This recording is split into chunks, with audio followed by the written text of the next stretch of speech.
bio of our esteemed guest here, speaker also for this session. Dr. Jaya received the BTech degree in Information Technology from the Augmented School of Engineering, Bangalore, India in 2010, and the MSc degree in Engineering and PhD in Medical Imaging from the IISc Bangalore in 2012 and 2014, respectively. Prior to his current position as an assistant professor at the Department of Instrumentation and Applied Physics, IISc Bangalore, he was the group leader of the Computational Data Analysis Group, Institute of Biological and Medical Imaging, Helmut Germany. He has received awards like Professor Satish Dhawan Young Engineer Award, Hargobind Khurana Innovative Young Biotechnologist Award, Infosys Young Investigator Award, IIScOI Young Engineer Award, Alexander von Humboldt Fellowship, etc. His research interests are image reconstruction, inverse problem, deep learning, optoacoustic imaging, biomedical instrumentation, and biomedical optics. Today, in this session, we will discuss the impact of AI in disease diagnosis. Just a few years back, I can tell you, our material science community, they were, I think, totally unaware about this AI. But today, lots of people from different areas, not only India, many people are using AI for material selection as well as device performance. And even last year, when we have started our one project on insole sensor, we thought that will be the end. We will design and fabricate insole sensor. That will be the end of our project. But suddenly, we have started our work on some input from AI. We can use this insole sensor for early diagnosis of diabetes or autism and other related problems. So we are going also towards that. But though we have zero knowledge or on AI, because I am from physics background, so but we are trying that. And just few, just 7 or 8 months back, there was news which I think we all have seen that early detection of breast cancer through image processing by AI. So it is a huge topic. How can AI be used for early detection of diseases, or it can use in diagnosis? So please, sir. Thank you. Thank you for the kind introduction. And I would also like to thank Supreme Knowledge Foundation for organizing this FTP program. And this is very timely because, as you know, artificial intelligence is really the hot topic.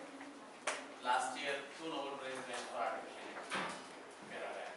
So one of them for Hopfield networks, and the other one for protein, identifying different protein structures in chemistry. One is for physics.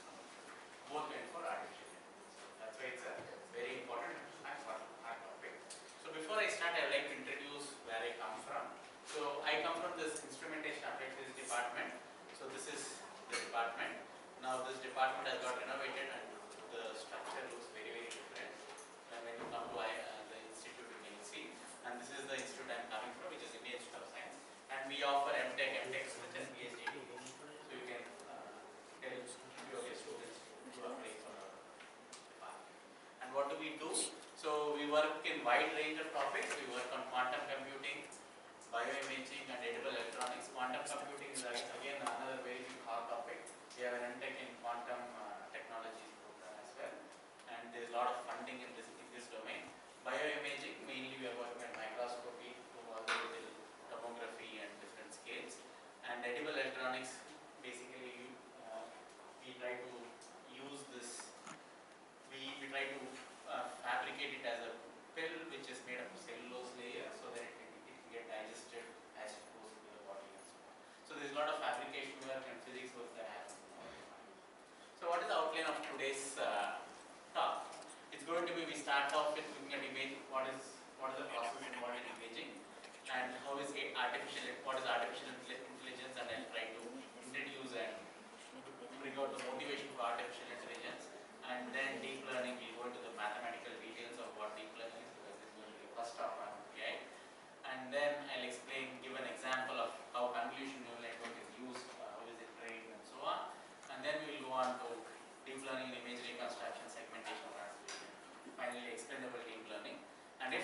which I'll talk about regulation in neural networks. So since we are running out of time, I'm not sure if we can cover because it's there in the slides. So diagnosis, as we all know, once you go to a hospital, there are different types of diagnosis. One is blood biomarkers, where you get different molecular information, which physician will use to look at and diagnose your disease.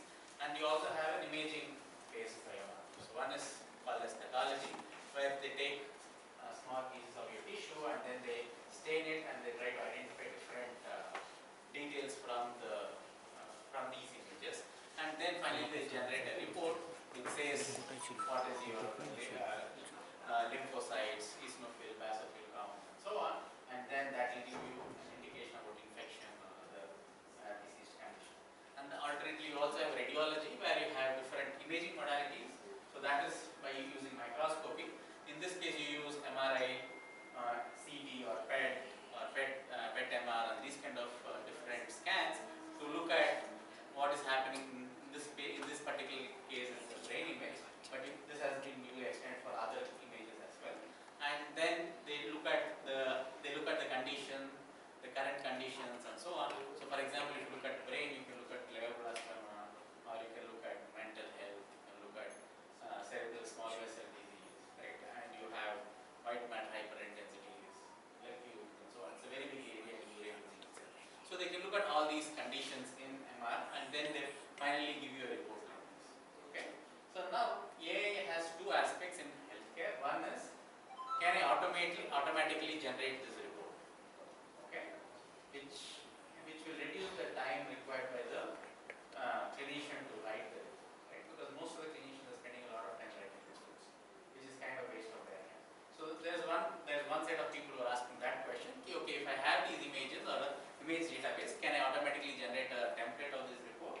And then they just edit it rather than rewrite the entire report. Okay. So that is one class, which I am not going to touch about, but that is basically using LLMs and then multimodal data to generate that report. What I am basically going to concentrate on is the images, image aspect itself. So how is this image generated? How can you use AI to efficiently generate the image, and how can you process the image and so on. And almost, I would say 80 to 90% of all the medical data is image. That's why imaging is important, right? All of the data sets, if you come in all of the data sets, it will be mostly reports, which again they want to scan and identify the right. So that's why imaging data is huge, and then you can use a lot of AI methods with this data. And now if I come to imaging, you have a lot of imaging techniques, and this is the timeline of development of imaging technologies. Here you see that there is clinical imaging technologies, and this is the optical imaging technologies or biological imaging technologies. So here the most important thing in optical development is microscopes or any imaging technique which is looking at depths of few millimeters or less than a millimeter. So in this case you can look at bright field, wide field, and dark field, all these different microscopes. You have OCT, which is optical coherence tomography, which is used for skin imaging and eye imaging. And then you also have DOT or FMT and so on, which is used for looking at drug discovery. It's basically you are trying to identify new drug formulation. I have to do the studies with mice before going on to humans, right? So I want to have a technique which can do whole mice imaging. So for that you use this diffuse optical tomography, fluorescence molecular tomography, FMT, and so on. And then you have clinical imaging modalities, which is basically your X-rays. It started off with, this is a famous photograph of Röntgen, where Röntgen's wife, where you can see the ring in the finger. And this was the first photograph which was taken using X-rays, and that got Nobel Prize long back. That was the first Nobel Prize in physics. Okay. And then we came to CT and MR. So around 1970s, again you had a flurry of Nobel laureates or Nobel Prizes given to CT and MR. And then you have ultrasound. All these are different technologies which is used for clinical diagnosis. If you go to a clinic with some disease, you will be using one of these systems to diagnose it. Okay. And obviously microscope has got a lot more Nobel Prizes because that has direct impact on chemistry and biology. Right. So what are the different aspects of imaging? So obviously you have three aspects. So one is the scanner, the other one is the user, and in between is the computers. So scanners is basically, like, I also work on developing scanners, but that is not the topic of interest today, but rather we are looking at computers. So scanners is basically instrumentation aspects, so where you would try to develop the electronics, optics, or acoustic, these kind of technologies to get sensible data, right? And once I have that data, what we try to do is I use that data to generate the image out of it, or 3D volumes here. So I get some raw data, which in CT they call it as sinogram, in MR they call it as K-space, and so on. And that data is processed using some computers or AI algorithms to get a volumetric image. And once I have volumetric image, that is what a radiologist will look at and then give a particular appropriate diagnosis, right? And during this, there are three aspects. One is how do I visualize this lesion, how do I segment, and how will I show it in an interpretable format to the radiologist. And then radiologist will interpret it, and finally there will be a rule in or rule out of diagnosis. In a clinical workflow, what happens is once a patient comes in, so you will have a patient scheduling and preparation of the patient that happens, and then they go into, then the physician will say that I want this particular scan, they order the scan, and then you have an image acquisition phase where you have the image which is acquired for a particular scan. It can be CT, MR, or any other scanner. And finally, you have a radiologist who is going to look at these images and interprets these images and provides some outcome. So the whole question here is, what people are thinking of is, can I do the job of a radiologist, right? Because as a radiologist, they are going to look at a lot of images over their entire career, and then they are trying to use their experience to see what and give a diagnosis, right? So the question what people are trying to ask is, from the image, can I really try to give some initial diagnosis which the radiologist, which will help the radiologist or not. And once that is done, radiologist will complete the report, and then the referring physician will discuss treatment plans with the patient, and finally will have outcomes and follow-ups, right? So there are referring physicians, can be any department, it can be cardiology, it can be pediatrics, or it can be any other department. So the radiologist is going to give the report to this physician, and they look at not only radiological report but also the clinical science, and then they give the outcome. So that is the general workflow. But if you look at from the radiological perspective, you have a patient who walks in, and then you have the patient who gets scanned, and then you have three types of data which is generated. It can be either through camera or mobile, and finally this is stored in a standardized format called as a DICOM format. So this DICOM format is the important format because this is standardized across different imaging systems and so on, right? So that people can understand what is the data and so on. So that is the standardized DICOM format, and then you store it in some server, and then this radiologist is going to extract this data from the server. They can extract it from their home or from any other place, but because you have some security protocols which are embedded here, and basically the radiologist will dictate the report, and finally you will have a final report which will be sent to the physician. So how is the imaging pipeline synchronized with this, right? So this is how it happens. So you have a scanner here on this corner, and finally you have on the other end some metrics that the radiologist is going to give them, right? So in this entire process, what is happening is, so here you have two sets of images. On the top here is basically the CT images, and on the bottom is the MR set of images. Okay. So here you see that this is what is the image that the instrument is going to give. So as soon as you scan the data from this instrument, you are going to get something called as a sinogram or a K-space data. So that is immediately after the patient scans. So you have a lot of procedures that you have to do until you come to the image which we typically see, which is in this case the lung image, and in this case the brain image, right? So you do this data enhancement. So this is what the instrument gives. You do the data enhancement where you can apply some kind of processing, signal processing algorithms, or you can also use AI/ML algorithms to enhance this data. Then you do the domain transformation. So domain transformation, data fitting, they actually take this data and apply some mathematics to give me this images. Okay, and this mathematics could be involving based on imaging modality, but you can think of it as some kind of a partial differential equation model, or you can think of it as a return transform, Fourier transform, and so on. So once I have this image, you can enhance the image, and finally you use some image analysis on this or image processing on this, and give some inference or metrics, right? So as you can see, there are different processes involved. So at every stages you have different types of processing that is required, and different information that is required. For example, in the initial stage you are looking at scan parameters. So by scan parameter, what I mean is what is the tube voltage in your X-ray machine, right?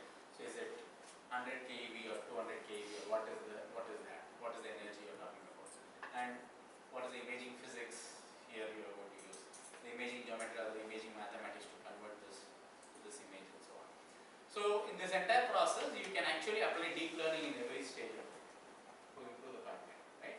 I can improve the sinogram from here to here by using some deep learning. I can improve the image from here to here by using some deep learning. Or what people are nowadays talking about is, can I take the scanner data, which is here, can I apply the deep learning completely to get the inference? I don't need to show the image to the visualize, right? So there are different ways people are trying to apply deep learning, and each and every area, every of these is coming up with its own advantages. We look at that in some detail, right? So basically you have image acquisition step, then you get some case data, you do the reconstruction, you do the restoration, finally if it's multimodal you do the registration. So this is true with any imaging problem. You can take microscopy to CT or MR or any other imaging system, but this mathematics is the same. Okay, that's very important to understand, because that will give you a generalizability of this technique and method from one imaging model to another imaging model. Okay, so you have a person who is being scanned by an imaging system, so you get a signal Y, and from this Y you go to XCAP, which is by using some image reconstruction, and then you do this image processing, and finally you get this image processing comes only after the image. You can look, it can be a classification problem, segmentation problem, or all these problems, and finally you have a radiologist who will do this data. So in the image reconstruction part, you have this pipeline where you go from the signal to the XCAP. So that is given by this particular equation. Y is equal to A f of x times n, where n is the noise parameter, x is the original image which is there within your body, f is called as a forward model, and A is the operator which takes this forward model back to. Okay. So this can be written as this can be same for all these imaging modalities. So here I am showing it from the perspective of communication theory, where you have someone is sending a signal, and you'll have a channel, and then you'll have a receiver, right? So this is the typical process that happens in communication. So here this can be similar to your ultrasound.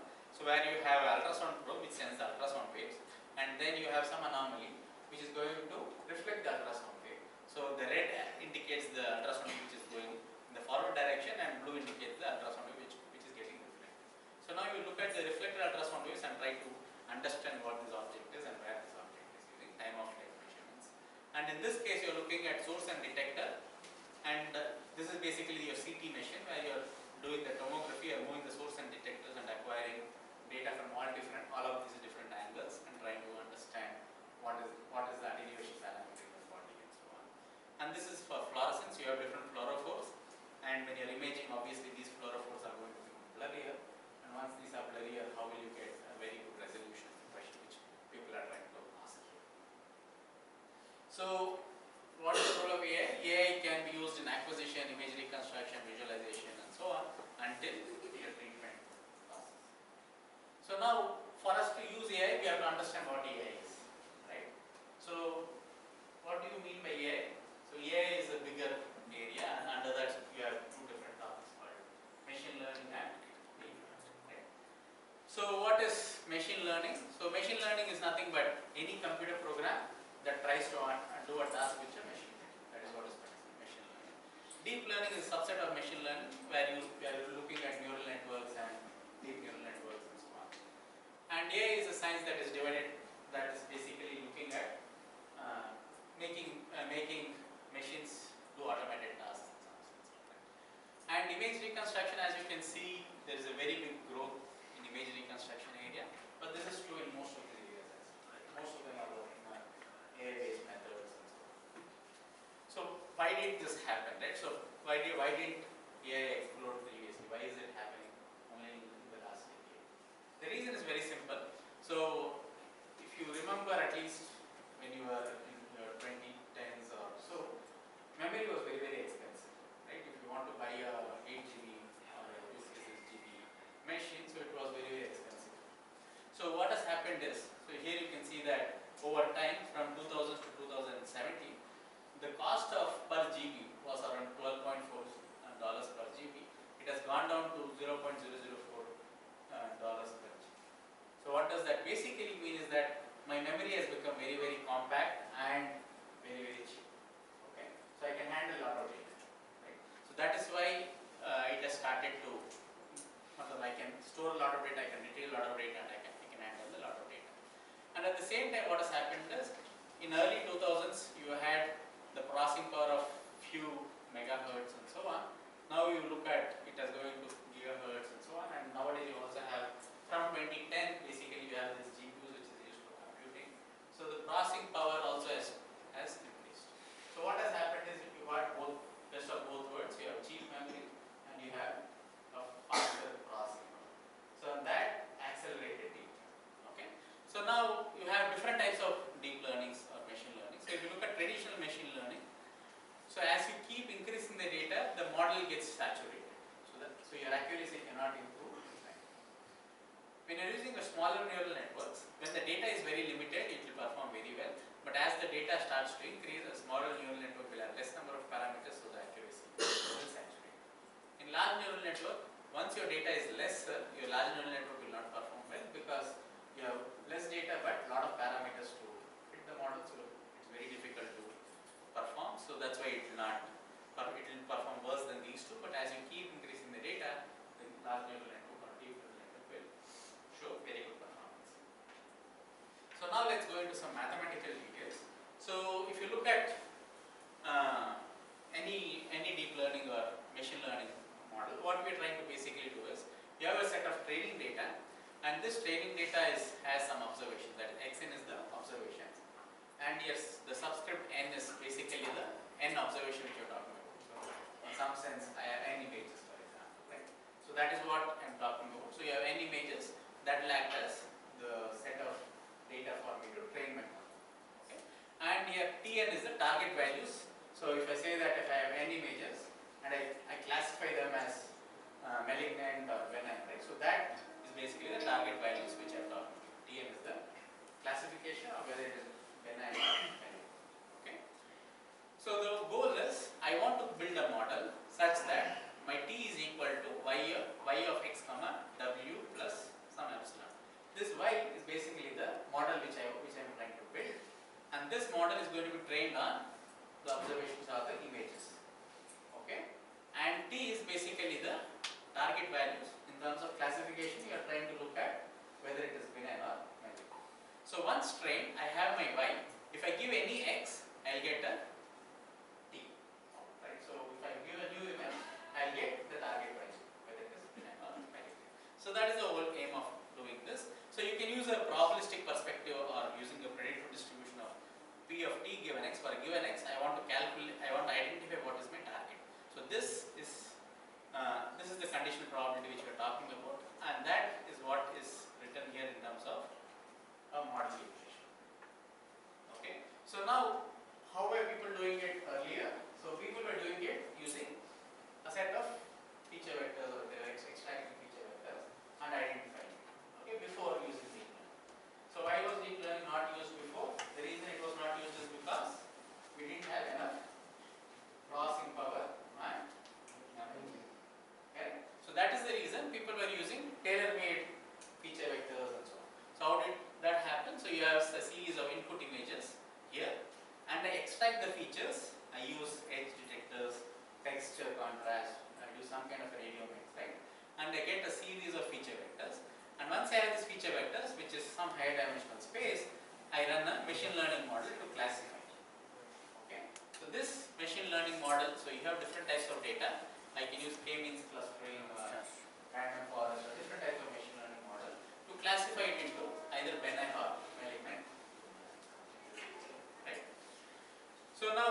have the model ready, what I do is for any given image, I extract these features and then I have a model machine learning algorithm here. I use that machine learning algorithm that will predict whether it is within or within.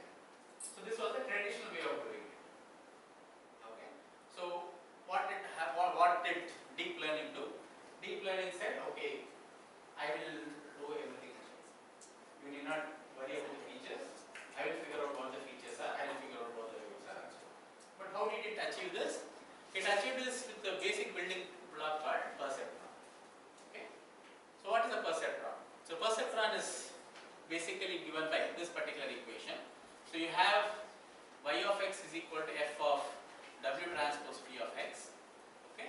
So here w is nothing but a series of weights. Okay.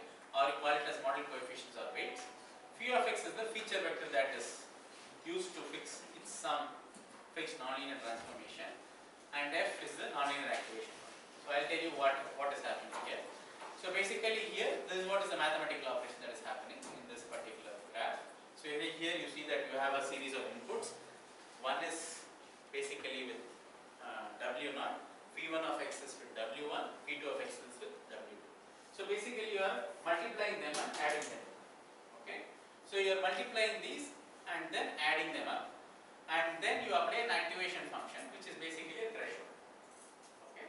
So that threshold is given as here, f of a is equal to plus 1 when a is greater than 0 or minus 1 when a is greater than 0. This is basically a threshold kind of thing, saying that any number which is positive I give it as plus 1, negative number is given as minus 1. Okay.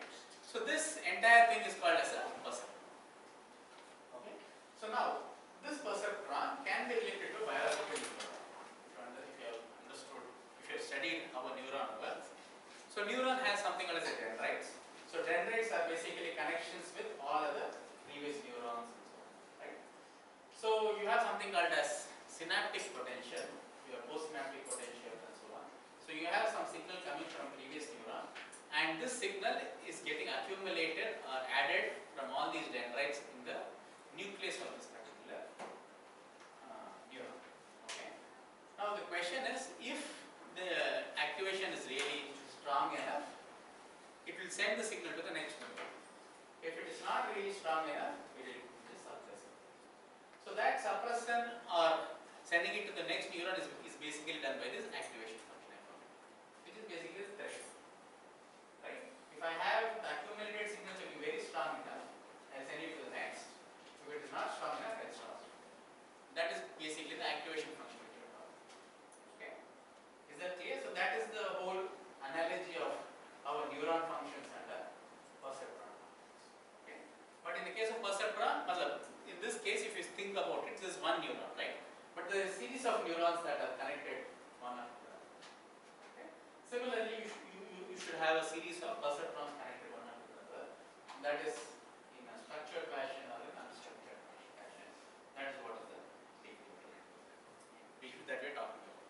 Now, this is a very important slide where we define something as an error or loss. So what do we mean by error or loss? So now imagine that I have my weights. So W transpose phi of x. So the weights are multiplied by this phi of x, right? Which is the activity, right? So or the block size. So phi of x is basically what? Phi of x is the feature vector which you obtain. So in the initial case it will be the actual intensity values itself. But as you go deeper it's the feature vectors. So you have W transpose times phi of xn, and we are defining two classes. So if class C1 is basically defined as W transpose, so your class C1 is defined as whenever my W transpose phi of x1 is greater than 0, and class C2 is defined as W transpose phi of xn is less than 0. Okay. So what do I mean by error or loss? What do you understand by the term error or loss?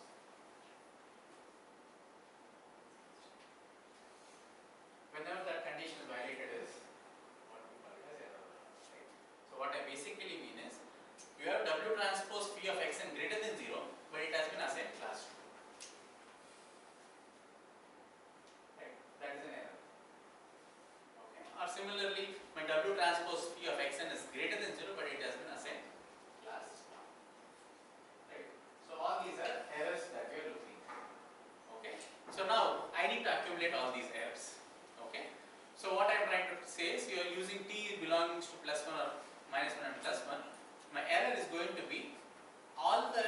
belonging to M. Okay. So we have n training data. I am taking M of them where it has been misclassified. Where you have cross classification, right? I am taking M such misclassified patterns and I am accumulating all of these W transpose phi of xn times. Okay. That is called as the error curve. Okay. Why is this important? Because my network is misclassifying all this, I have to reduce this misclassification, right? So I have to reduce the error, and this is what is the training process. I understand what the error is. In the next stage, I want to reduce it. Again, I go back and I do repeat it such that error reduces as you keep trying. Is this clear? Okay. So now once I have the error, I can apply a gradient descent algorithm. So gradient descent is a very standard algorithm where you take the error and you update your weights. Okay, and this is the most important step in a neural network. Okay, so this is written pretty trivially here. So that is my weights at the iteration tau plus 1 is equal to weights at iteration tau minus some eta, which is the step size times the gradient along the error direction. Okay. This is a very standard gradient descent or conjugate gradient descent. Okay. Now, so if you think about it, that is pretty trivial, but we need to understand how that is used in neural network context. Okay. Once you understand that, you understood in some sense how a neural network works, and that is a very good understanding for you to start off working with neural network or deep learning. Okay. So, are there any questions until now? Is it clear? So one thing I want to tell you, sir, since we are not from doctor's background, biological background, so when we were discussing about some biological things, a little bit slow, I think it will be good for us. Sure. Are there any questions? Okay, fine. So now let's look at our neural network is formulated. Okay. So now in this case you can look at this equation. So what is happening here? You have weights, and this weights is combined with the actual x. Okay, linearly, and then you have this bias. Okay, and that is going to give me some aj, and my z is basically h of aj, where h is the activation function. Okay, this equation is similar to the earlier equation which I showed, right? So it's a linear combination. You have series of weights, and you have the phi of x, and I'm taking w times phi of x. Okay, and then I also have this bias wg of 0. Okay, in this case, what is important to understand is the summation here is going from I is equal to 1 to d. Okay, which basically tells you that you have d weights which are coming. Okay, and how many x's are there? So you have basically I will show you the diagram. So here what is happening is this, right? So here you see that you have x0 to xd inputs. Okay, and all these are connected to z1 to zm activations. Okay, so basically you have these d input which are getting connected to m activations. Okay, is that clear? So inputs, nodes, they are connected to each other. No, They are not. it's just dot dot dot is all independent. Okay, but you have each input node is connected to all other hidden nodes. Okay, the second thing. Okay, so with that understanding, so that's why you see that your summation is going from 1 to d, where you have all the weights which is getting connected to all the x's, and then you have biases, and that's what is giving my aj of 1. Okay, so now this will extend for all the j's, right? If you see the j's here is defined from 1 to m, which is basically nothing but the m hidden nodes which are talking about. Okay, and now what is my z? Z is nothing but h of aj of 1, and here j will again go from 1 to m. Is this formulation clear? How many nodes will be in the schedule here? That can be as many as it depends on your memory and training data,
function is either logistic sigmoid or tan hyperbolic, which is shown here. So this is a tan hyperbolic formulation and this is a logistic sigmoid formulation.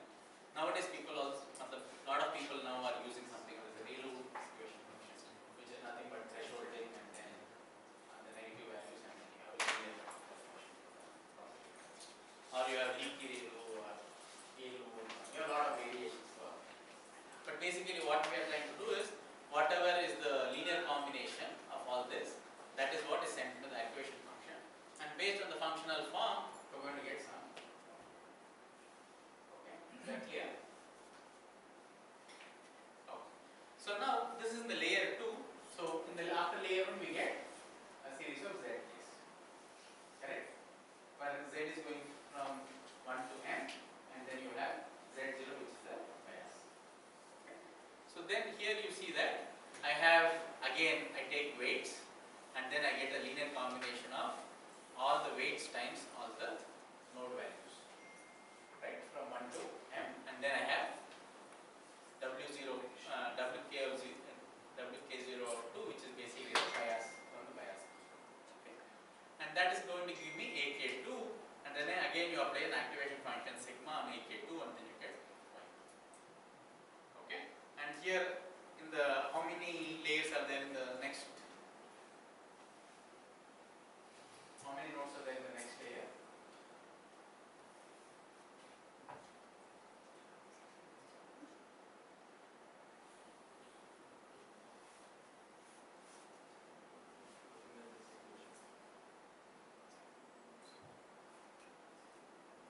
Capital M. Capital M. No, capital M is basically linear combination, right? D. Capital D.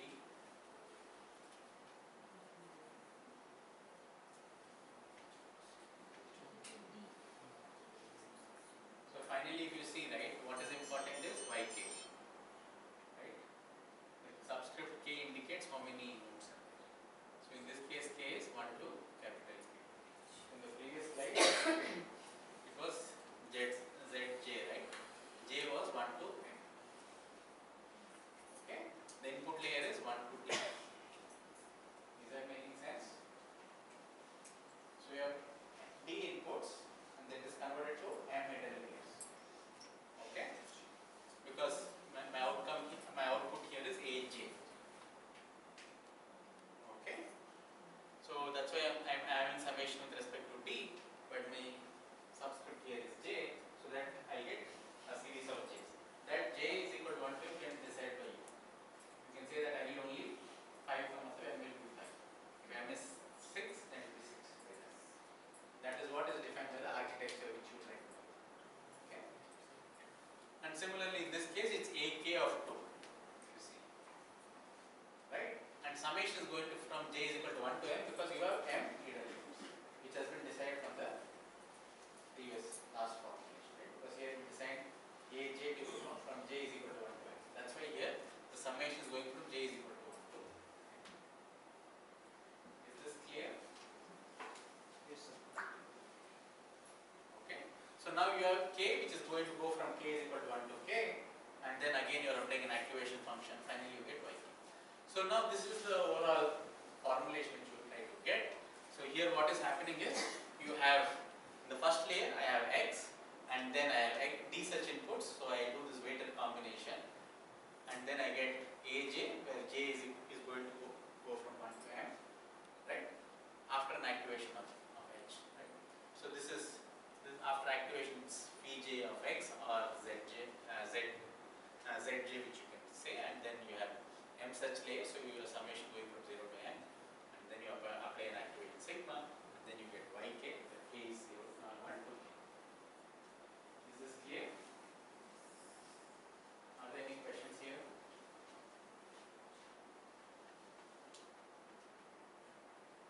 Okay. So what is happening here is, if I give x as an input, take an image x as an input, that x is going to be weighed by some w, and then I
conversions, I will not have larger values at all. All these are fitting cycle.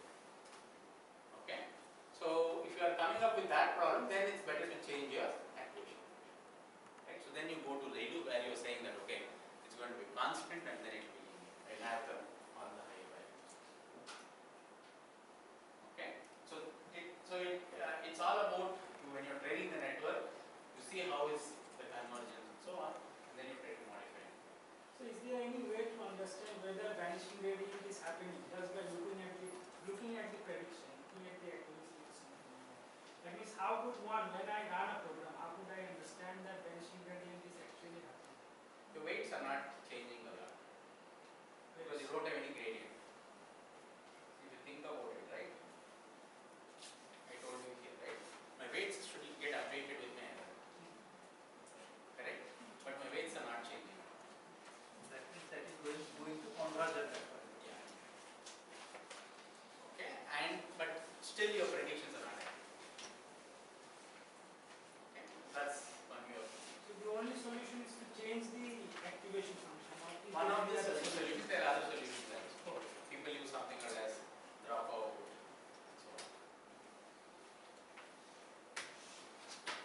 So dropout is, I guess, it's used for overfitting. yeah, it is used for overfitting, but you can also use dropout as a regularizer. Is batch normalization one option? Yeah, you can use batch normalization also. But that's what you have a lot of. That's why I said regulation in a neural network is you can regularize in different ways.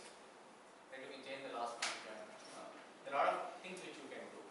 But then the question here is whether that is helping you or not. Yeah. Okay, and it's also about the labels, right? Labels will have its own functions. I'll come to that in the application side. But this is the first step.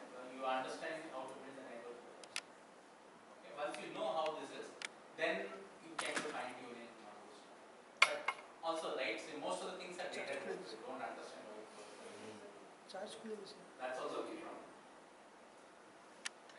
Anyway, so now once you define the loss, right? As I said earlier, you define the loss function, and this is the loss function which is called as the residual loss. So in this case, you will have a series of labels, which is Pn, and your y, the output of the model, which is y of x and w, and you try to take the difference. So if it is correct, so those two will subtract each other and get 0.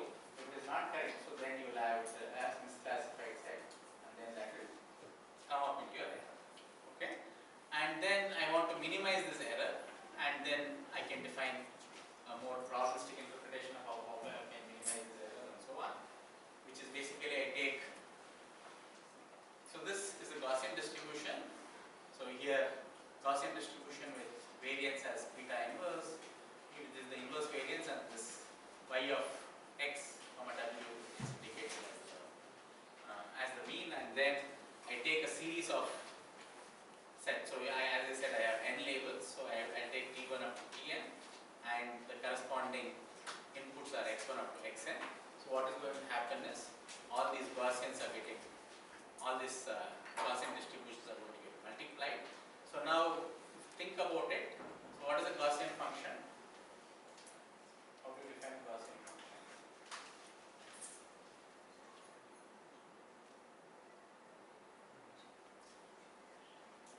It's e power minus x minus mu the whole square by 2 sigma square. You remember, right? So that is your Gaussian function.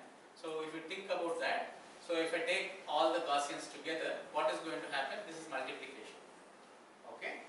So e power whatever is, if I multiply, what will happen to them? E power a1 to e power a2 is e power a1 plus a2. Right? So like that. So the multiplication will start adding up, right? So all the x minus mu by 2 sigma squared, all these things will keep adding up in your exponent.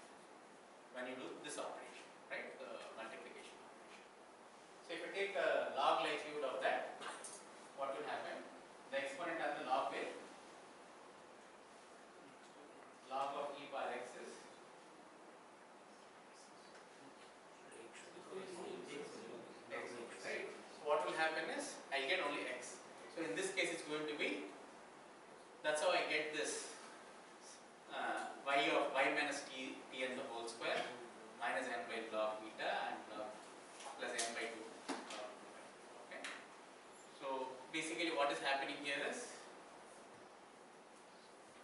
cannot write here, right? But you understood what is happening, right? You have E bar on the, this is a board. You have a pen? Yes. So basically this is what is happening if you think about it. So it's E bar minus x minus mu the whole square by 2 sigma square, right? So now if I take a series of that, you get E bar minus x minus x1 the whole square. If I take 2 sigma square and keep on adding them up. Okay? If I take log of this, what will happen? I'll get it as minus log of minus x minus x1 the whole square by 2 sigma square in some sense. Think about it. And then if I try to expand, this is going to be in some sense log of x minus x1 square minus log of 2 sigma square, and then I got the 2 pi, so that's why we're getting the last two. Okay? So this is with one such sample, but you have n samples. That's why my summation is going from n is equal to 1 to m. Okay? So this is what is happening in this probabilistic perspective. Okay? So you're accumulating all the Gaussians and the differences from all the Gaussians, and when I take the log likelihood, I get this particular. So from here you can clearly see that the last two terms are constants. We have 2 pi and beta is the inverse variance. So the error function will depend only on the difference between y and your label dn. Right? So that's how I get this maximum log likelihood error function, and then I want to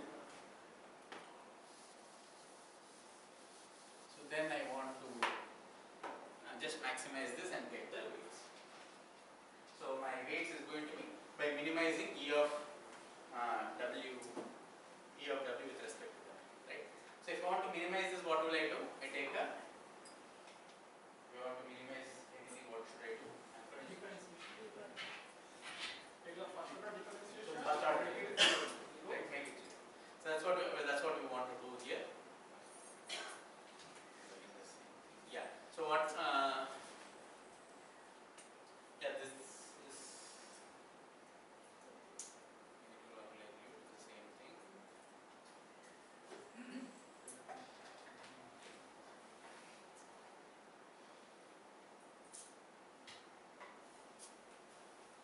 Okay. So now if I take negative log likelihood, I get beta EWL and these other terms. And if I take the derivative with respect to beta, it will be EWL minus 2n beta and so on. Why am I? That's okay. Fine. So now the loss function itself varies with the different applications.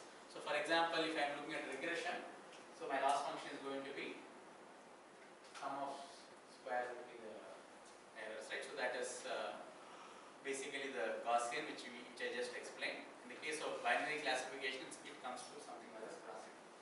Okay. Why is this cross entropy important? Why we call this as a classification loss? So this particular loss function, why should this classify? Why is that useful?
Tn as 0 and Yn as 1. Okay, and Yn is, because that's the misclassification where you want the error to have values, right?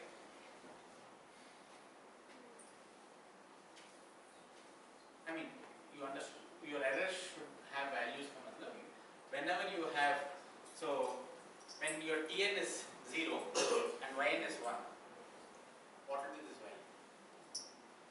This will not be present, only this will be present, right? That is basically a And here it is going to be non-zero. What is non-zero? I understand that, but that is basically writing mathematical way of writing dependence. Whatever you write it dependence coding, that is converted in mathematical.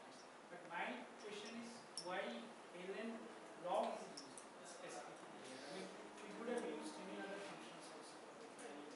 Like that one, the relation one, we can understand from the body. If we plot it, we can get some graphical difference and then we understand. I mean, from that intuition level, why is log part disturbing?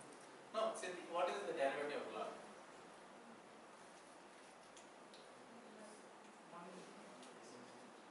Log of 1 by x. What will happen if you substitute the derivative?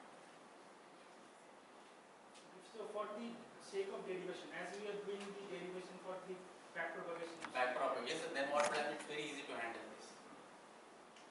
Okay? So any other function, right, will not have such structure to cancel out. Okay? And in the case of multi-class classification, the same thing, but rather than you have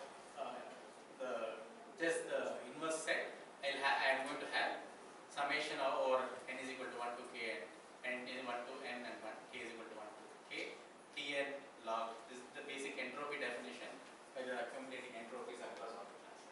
Okay? So this is the case of multi-class classification. And also I just said one of the things is very important is for regression the output activation function is identity, and for this case it is logistic sigmoid, and for this case it is softmax. Okay? So yeah, so these are some tips for you to use these loss functions and activation for your kinds of problems. If you are coming up with some problem, right, these are typical loss functions and activation which they use. Okay, and now if you look at the network training itself, the weights are trained based on this particular equation which you already saw. So you have W tau plus 1 is equal to W tau minus E of some eta gradient of E of W tau, where this eta is the learning rate and this is the derivative of the loss. Okay? And this is similar to our gradient descent, or we can use, there are different ways you can solve this optimization, and you have something called stochastic gradient descent, conjugate gradient, right? All these are well established nowadays, right? In your software, you just change this adder to something else, you will get implementation very about it. But that is very, very important because that's where many people don't understand what we do.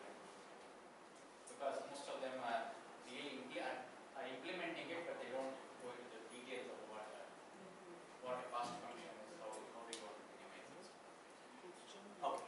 So now, how do I update the weights? Right. So the updation of weights is done with some algorithm called back propagation.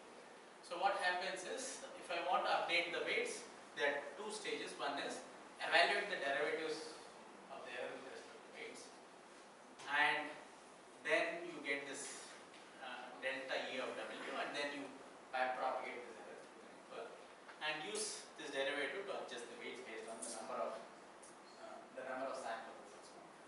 Right. So if you have number of training samples, right. So how does this back propagation work?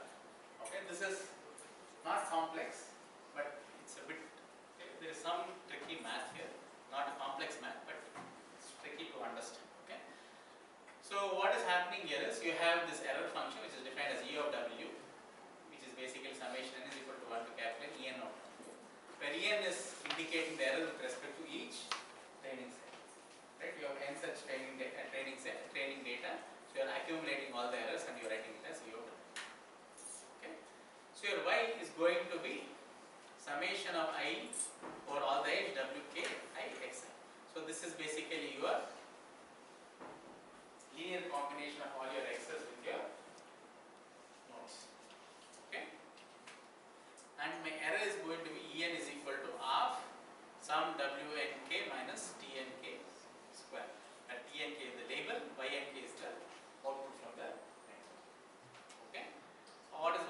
YNJ is nothing but some set of some neural network which has taken xn as the inputs and the weights of the neural network. Okay, that is my YNJ. So now I want to update my weights. So I have to calculate the derivative of the error with respect to the weights. Correct. So I am calculating that error, that is dou En by dou Wj. I want to calculate this derivative. Okay. But what is, so the important thing here to note here is, your Y and K is a set of, it depends on your input and all the weights across the network. Okay, it is not just one set of weights. Right? So that's why we have this propagation of the derivative. Okay? So how do I do that? So if I'm taking this derivative, it's going to be Ynj minus Tnj times xni. So how do I get this? There is something called a chain rule that we come up with. So this is how the network looks, right? So you have Zi, which is from the outcome of this node, from all the inputs, and then when I do the linear combination with the weights, the second layer, I'm going to get Aj, and I apply an activation function, I get Zj, and then I have another set of weights which will give me Ak, finally the output. Okay.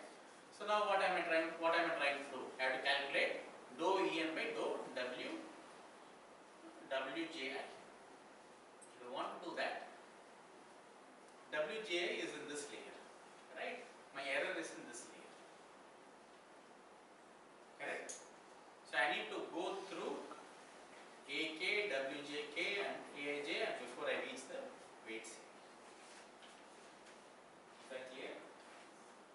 For me to do that, what should I do? I have to introduce dou Aj and get some kind of a chain, right? So here what am I trying to do is, I introduce this dou Aj because that is there in between my error and the actual weights which I need to update.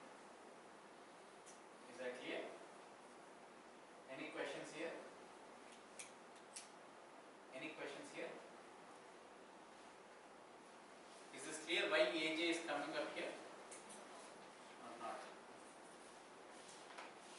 The reason Aj is coming is because I need to update the weights in this layer and my error is here and Aj is in the path. That's why I have to introduce Aj here.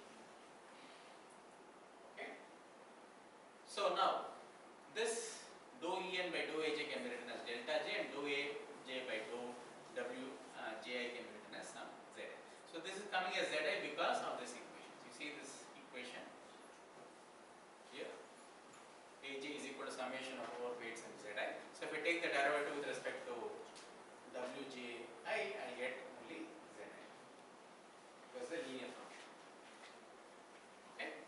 So overall, my for each error term is going to be delta J times Z. Now what is delta J? Delta J is dou En. So dou En by dou Ej, right? So in between again I have Ak and Z. So I need to introduce Ak. So what do? I introduce dou En, dou Ak times dou Ak by dou Aj, but here I get a summation. Why do I get a summation? Over K.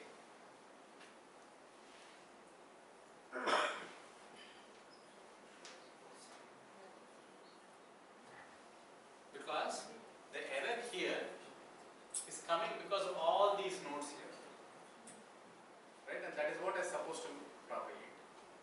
That is why I have this summation of K. Is that making sense? The error is at this location is because of all these different branches, right? That is why I have to introduce this sigma K. Is that making sense? Is that clear? No?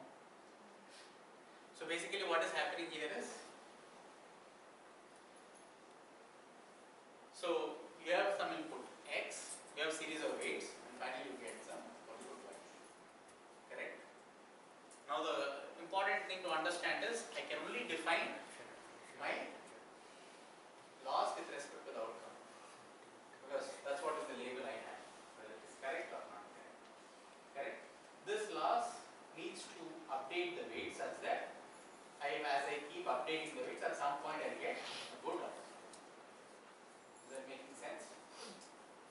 update the weights, I need to take the derivative of all these misclassified sets, or in this case it's a series of errors, and then I have to calculate dou en by dou j with respect to all the weights in the network, right? For me to do that, what you need to understand is the error is only defined here, but I need to update the weights throughout the network, correct? For me to update the weights throughout the network, I have to propagate this error. That's why we call this as back propagation. Okay? And when I'm propagating, for example, I need to update the weights wji. For that, I need to go through this entire pipeline to reach wji, right? And this going through this entire pipeline is done by introducing these parameters. That's what I am doing. Is that making sense? Right, so again here you introduce dou en by dou ak and dou ak by dou aj, and I find the derivatives for this. Obviously this dou en by dou ak is again delta k, dou ak by dou aj can be written as dou ak by dou zj, because again you see that between ak and aj you have zj, right? That's why I introduce zj, okay? And then I calculate all these derivatives, and finally I get the form as delta j sigma delta k wkj h prime aj. This is pretty straightforward because you see dou zj by dou aj is you take the derivative of this particular equation, which is h prime of aj. Right? H is some function, I am taking the derivative. Okay? And dou ak by dou zj is basically wj, because that is the weights. That is similar to this equation. So finally you are able to evaluate your update for wj. So that's going to be delta j times zj. So what is basically what we are trying to basically say is you have delta 1 to delta k, and each of them are introducing some update for weights in w's, and that is what is going to lead to delta j and zj, and that is what is going to be used for wji update. Okay, so that is given in this equation. You see, I'm getting the wkj delta k, which is all the deltas here times wk, which is going to contribute into delta I and delta j, and that is what delta j and z is used to update my wj. Okay, and similarly I do it at all the nodes, at all the layers. You go to 10 layers or whatever layers, but this is the process that is happening. And this process is called as back propagation. Is back propagation clear? Any questions?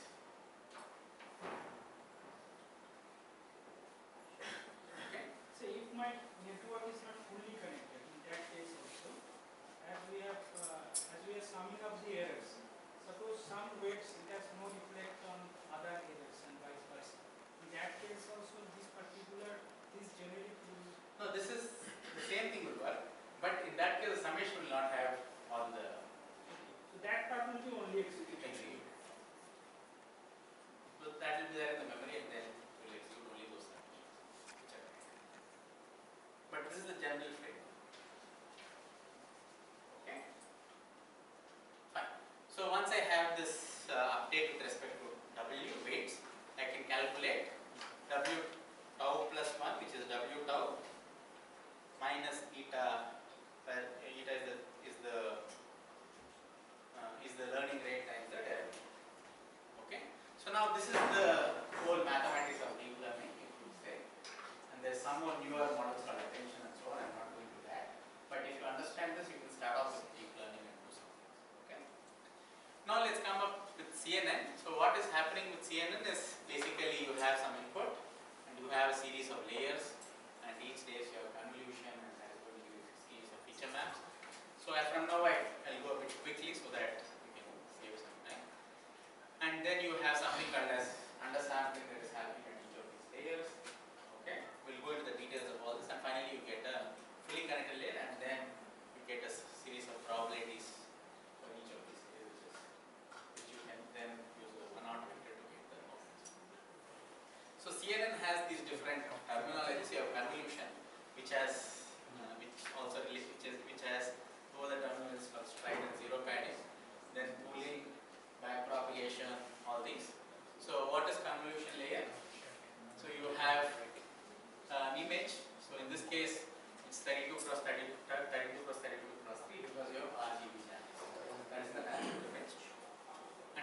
reduced? Now what is outcome? What is the output?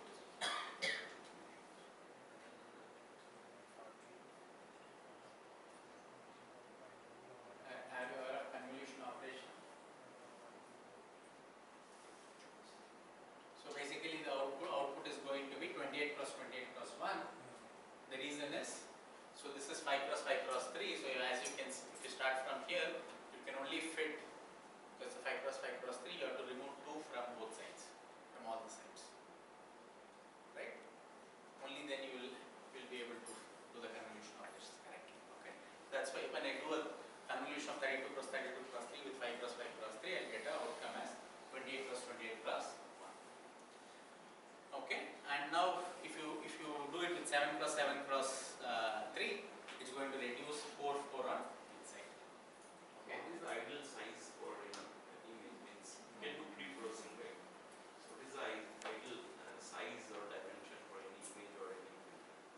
No, the filter, I mean, that depends on your. There are a lot of filters like solar filter, this filter, but No, but that is, I mean, those are feature extractors, right? But here, the filter is automatically learned.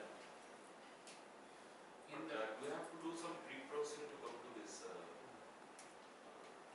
No, you can do, it might improve, okay? But if you have enough data, I don't think. so you can see that Kaggle, a lot of data sets like in healthcare, a lot of data sets is available. So and all are different, standardized data set, and they are not normalized also. So what is means the ideal normalized data set for this kind of model? See, if you're getting data sets from different sources, that is always a problem. The reason is from different sources, for example, I'll tell you, as we saw in the medical images, right? You got some instrumentation and then you're getting it. Almost 90% of the vendors will only give you images. They will not give you the real audio. So now the problem is there's a lot of pre-processing already happening in the data space. Okay? So that's why the images coming out of a CT machine or Siemens is very different from the images coming out of a GE machine, for example. Right? So now what happens is when I'm collecting data, when I'm taking data from multiple centers, even the protocols are very different. Right?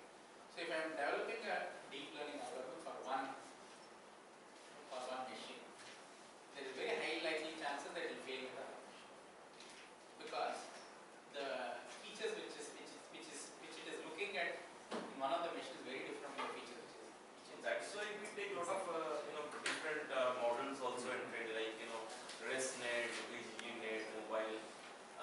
we can take all this, but then when you're looking at different data coming from different machines or different objects, for example, so looking at brain scan compared to other things, right? The features are very, very different. Correct? So if you have enough data, sufficient data, it might work, but there is no guarantee. I'll come to the explainability aspect. That's why we have that validation loss and all those things coming, right? Correct. You have validation loss, but then there is no guarantee that the new data set will work. Computationally, yeah, it should.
problem, the question is, are the data similar from different machines? That can never be made simple. That is my point. So you need high heterogeneity, but that achieving that is also very complex because you don't get such data.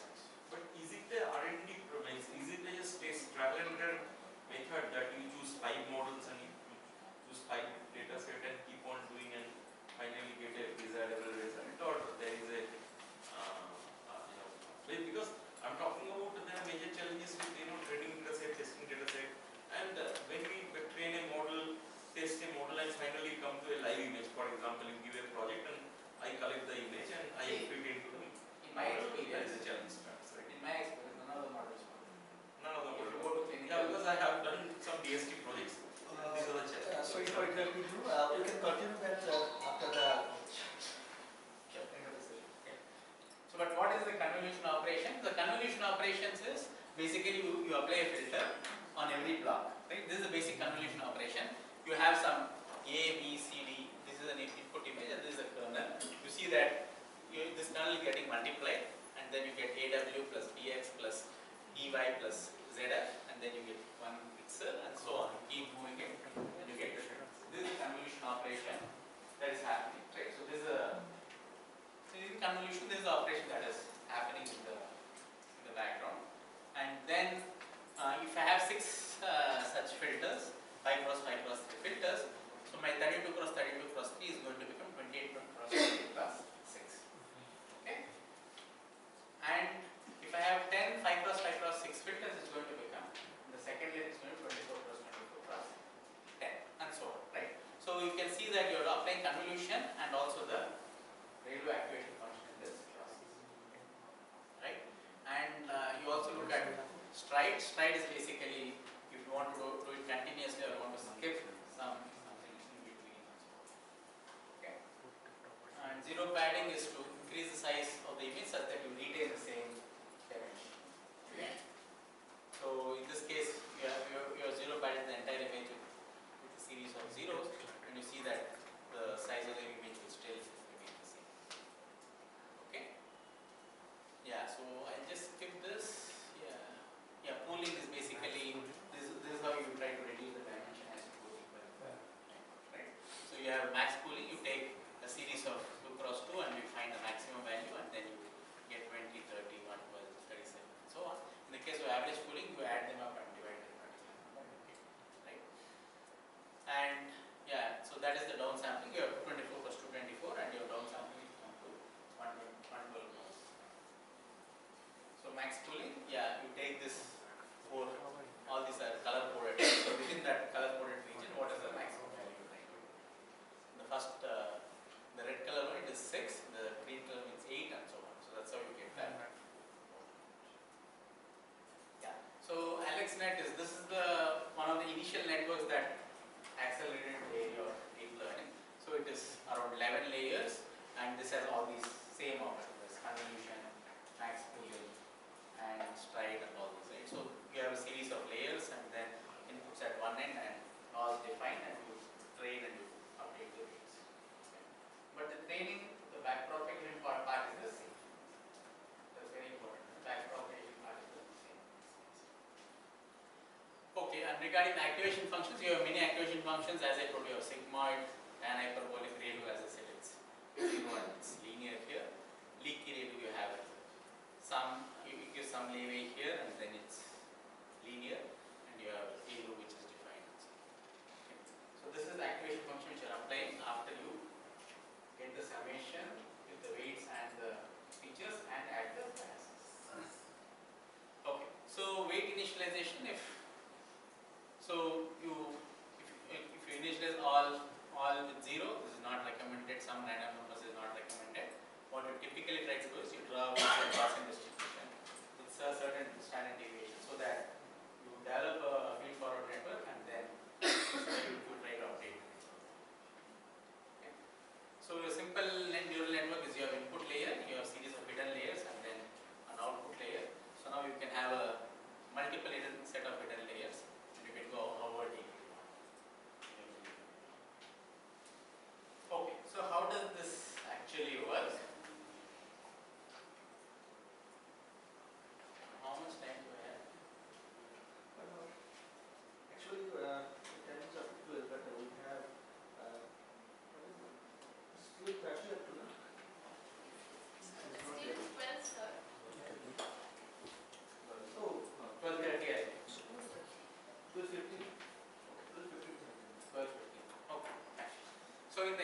operation. So so what is an XOR operation? So in the interest of time, I'll just skip this. This is an operation where we show that how the network, how the derivatives are going and so on. Okay? How do you update the weights and so on. You can look it up in the interest of time. Okay? So this is how you see that the weights are getting updated. And this is a simple example to understand how the weights are getting updated. Okay? So now I'll come to deep learning based medical image reconstruction. Right? The basics are the same. That is the same basics which you apply for any network. There is no variation there. So now if you come to medical image reconstruction, as I said, you're going from cyanogram space to image space. So there's a lot of things that happen here. So as I said, you have a traditional reconstruction where you have a cyanogram data and you apply some standard reconstruction called filter back projection and you get the image. Or you have hybrid where you improve the cyanogram, you do a back projection into the image. Or you have model based, you iteratively go from cyanogram to image and see the quality of cyanogram. Okay. In the case of deep learning, you can do a direct reconstruction of this, like filter back projection, or iterative, which is basically model based image reconstruction, or deep image reconstruction where you're going from the cyanogram or case space or the signal space to the image space. Okay, what is very important to understand is when you're doing this deep reconstruction, if you're going directly from the cyanogram to image, that's going to be very complex because there is no features, or you cannot really tailor make the features from here to here because they are completely different things. Okay? But obviously, if you have sufficient training data, that is the raw data and the actual image, you'll be able to train the model to do an end-to-end conversion. So that is basically, this is the first type of network where you're taking some low-dose cyanogram to get some high-quality image. The next one is you take this image, you improve the cyanogram using a neural network to apply filter back projection or image reconstruction, and then you improve the image. In the other way, you apply the deep learning to improve the cyanogram, and then you just apply the model. Or you do the model and then you improve the image. And you also have a procedure called model-based image reconstruction where you can do other low-class.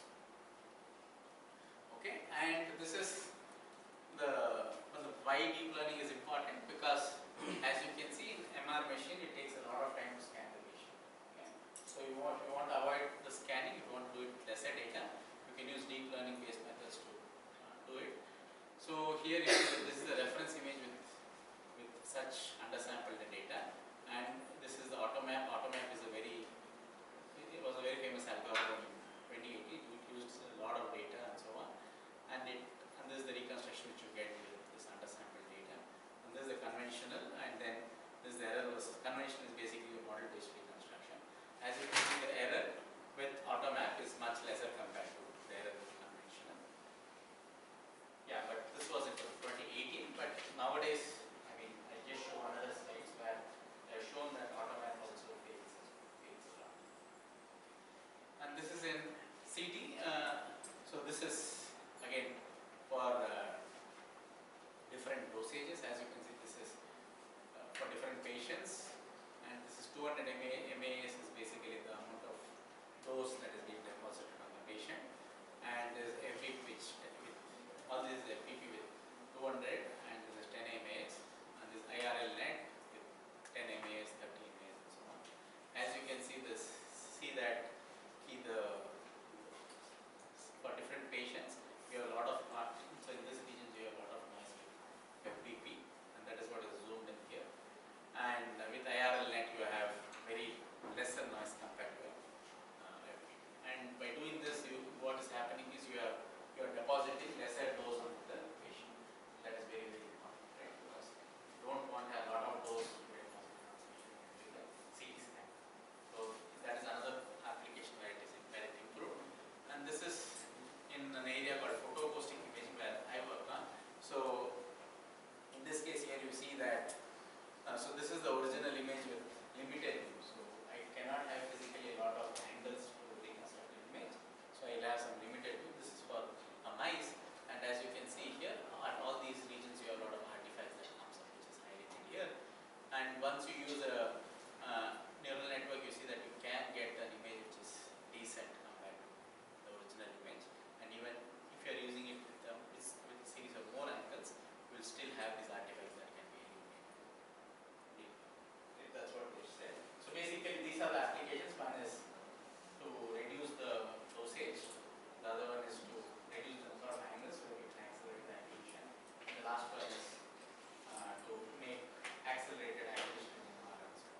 once I have different types of objective functions, what happens is I get different types of features in the image. So the question is, can I use these different features coming out of the image and give it as an input to improve the deep learning performance, right? Like someone was asking. So these are the metrics, SSIM and University Image Quality Index are generalized for contrast to noise, which are used to compare. And here you can see that this is the back projection image and this is the taken out Kashi image. As you can see, the features set is a bit different in each other, and that is also reflected in the SSIM and PSNR values of different angles. So this is a proposed architecture which has something called as contrast to learning. Okay, so what is the whole idea is, if I have a series of images, right, I define something called as negative and positive pairs. Okay, so based on the negative and positive pairs, I define different loss functions to make the network run better. So here we use the spin unit. Spin unit is a transform-based architecture which has attention mechanism and so on. And I give inputs x1 and x. These two are two networks which are being trained to get some outcomes, and the outcomes here again are compared in terms of, so this x tilde 0 and x tilde 02 are compared, and you see whether those two are similar or not similar. And again I go back and I compare this x01 tilde with the ground truth and x02 tilde with the ground truth, and I define some loss functions here. And also I take it to the projection space, and in the projection space I define the loss function with respect to correlator and the discriminator. Okay, so I define a series of loss functions and I try to see if I get into the spin unit performance. Okay, so the positive pairs is basically defined as images coming from the same set. Negative pairs are images coming from different sets. Okay, so now obviously if it's able to understand the positive pair and negative pair, your training will be better. That's the whole hypothesis here. And obviously the spin unit has a series of transformer blocks and embeddings and so on. You can look it up in this paper and they give more details about this architecture. And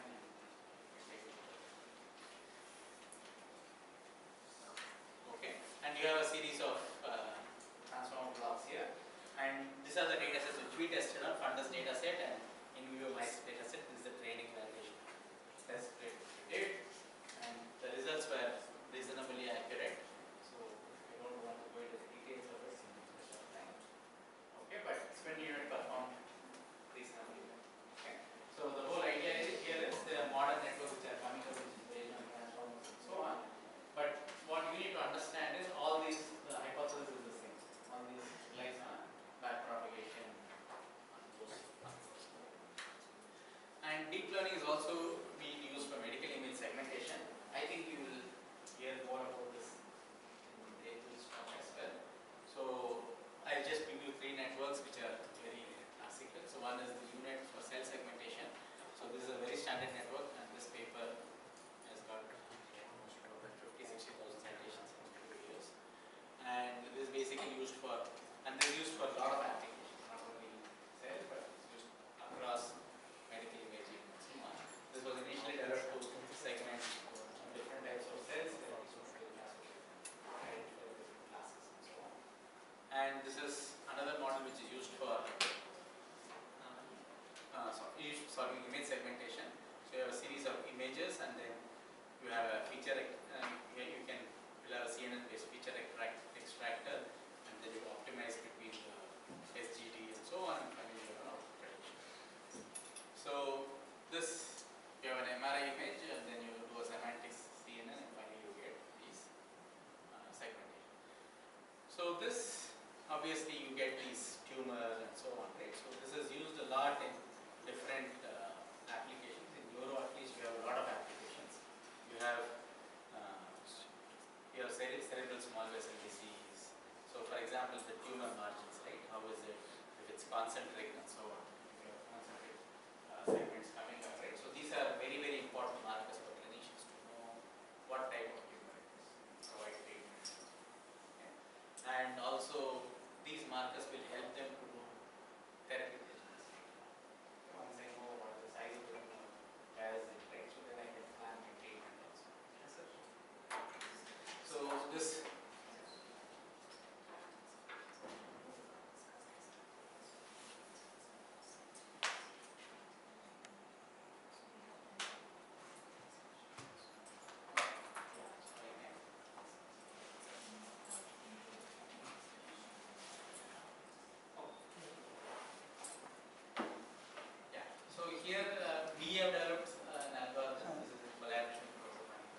So what is the point here is, so the thing is that this requires a trained expert to do that. Okay. So the question which I think you Bosgan group at UCLA asked is, so can I go from something like an autofluorescence image, which is just a microscope image, to directly to a histology image, which is again a jump from one space to another space, and it's a very big jump, okay, because you don't need any chemicals or any trained technician to do the staining and so on, right? So this is what they try to do, and they build a network to do this image translation. And this is from the salivary gland region, this is the kidney tissue. As you can see, these are the autofluorescence images, and these are the images coming from the neural network. This row, and this row is basically the ground, which they got from actual staining of the tissue and so on. As you can see, there is no difference between these images, and those look almost similar in this case. Okay, so here this is going from T1 to T2 image. So if you look at MRI, you get different types of MRI images. So you get T1 contrast, T2 contrast, planar, and so on. So here you are looking at T1 image, and this is a T2 image. So you can go from T1 to T2 and you build a image modality translation network. So this is based on your GAN principle. You have a generator network where you give some input noise, and then you get a prediction, and you try to see whether this prediction is correct or not, and that is done by a discriminator. It tells whether it's true or false. Now the question is, this generator is trained very well so that it goes from a T1 image to a T2 image, and that's how you build a network where you go from T1 image to T2 image.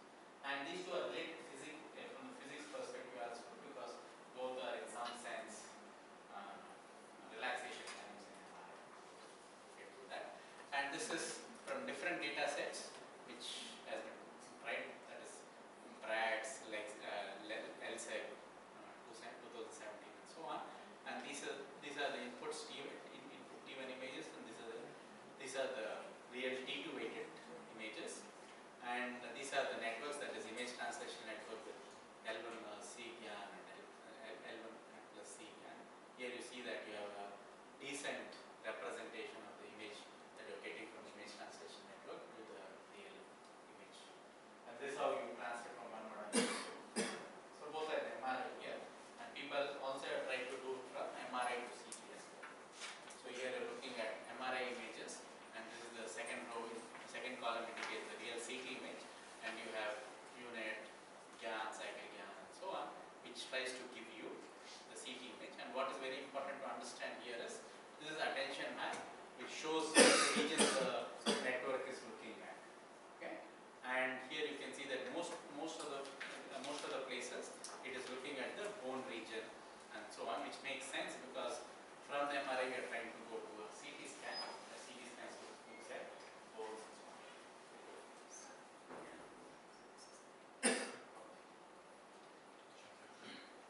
So explainability is very important because most of these tasks, right, are really looking at converting one image to another, or going from one to another, with a lot of parameters which you don't know, right? Which is learned by some laws, but still you are not really completely sure of what is happening and so on. Correct? So explainability refers as the ability of them to describe the decision making in a human understandable way. So there are few images like this, attention map, like I said here. You can get such distributions to say that, okay, this is what the network is looking at and so on to a clinician. But what is the most important thing is, explainability tries to give you trust, transparency, and accountability, and this is very, very important, at least in domains like healthcare and so on. So now we want to do explainable medical imaging with human-centered design. So basically the question is, can I really, in all the procedures, right, so whatever from the beginning till the end, can I introduce humans to look at all these different processes? So for example, if I'm identifying target users within a clinical context, then I need to understand their constraints, requirements, and so on, right? So in the formative phase of the product, so that is, you specify target users, understand clinical context and the users. So then will we have communication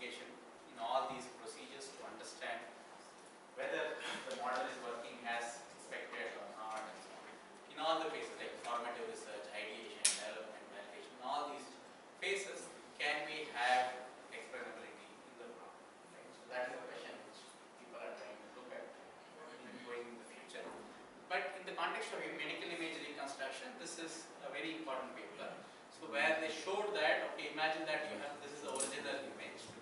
Okay. So now imagine that I introduce perturbation in my data. Okay. And that perturbation is indicated as R1, R2, and R3. With that perturbation, you don't see any difference in these images. Right? But what is happening is, if I try to use some kind of a deep learning method, with original AX I get a decent reconstruction, but once I go into a perturbation of R1, R2, R3, you see that there is all kinds of variation that is coming up with the reconstruction. Okay? Even a small perturbation in your noise which is not visible in the image is going to create a lot of artifacts. So you see that all these are artifacts which are being generated. But if you see the same thing with respect to your model-based reconstruction, which is the traditional one, these are not really affecting the image that much. Right? So that is what was the inference here. And again, if you add noise, AutoMap, which is the very famous algorithm which was published in Nature, again that with different perturbations started to downgrade very, very quickly. Okay? But this is the standard reconstruction, that is a model-based reconstruction was really was not that affected by noise as compared to the automation. Right? So this paper was very, very important, and that started questioning how can this deep learning model be like, how can you trust deep learning, at least in the context of medical data. Right?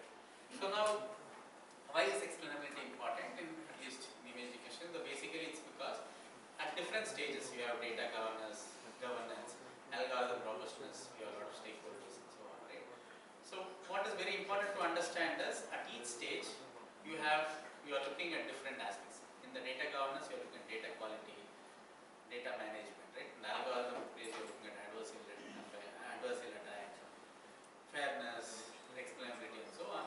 But at the end what is important is, if I start using AI in all these phases, who is going to take the liability? Whether it is the AI algorithm or the developer of AI algorithm or the radiologist, right? So this brings to the question whether how should you develop explainability such that you have some kind of liability on. So tomorrow imagine that there is misdiagnosis, you have a radiologist patient, right? You have medical legal, right? But if you start integrating AI models, who is going to be responsible for all this? That is very, very important, and that's why explainability becomes very, very important. Right? So there are different types of explainability which people are looking at. One is called as aleatoric, the other one is called as epistemic. So aleatoric is basically at the data space, and epistemic is basically at the model space. So by data space, what I mean is you have a lot of data which are used for training and testing and so on. Right? So when you are training, so imagine that you have a 2-class problem. So this is the training data for class 1 and class 2.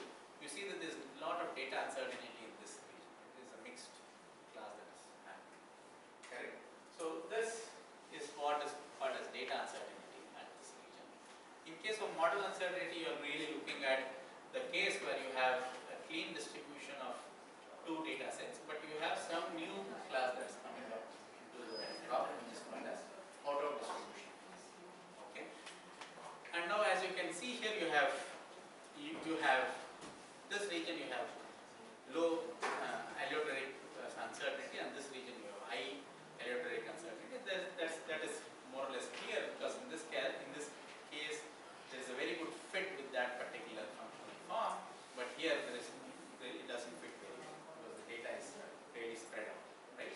And in this case you have epistemic uncertainty because you don't have enough data which represents all the different classes. Okay? The model is not able to work. So in the context of image reconstruction, what people have tried to do is they wanted to do this epistemic uncertainty and so on.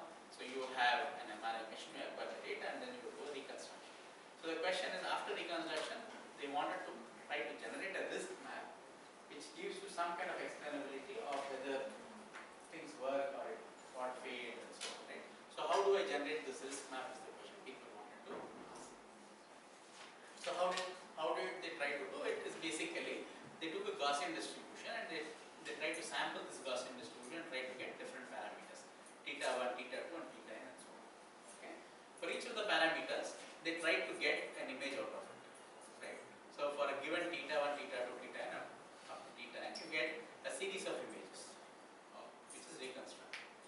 with these series of images, they try to reconstruct the mean and the variance, and this try to provide some kind of deviation in your results and what is uncertainty in your result based on your parameter space. So that is your theta 1 and 2, theta n, different set of parameters.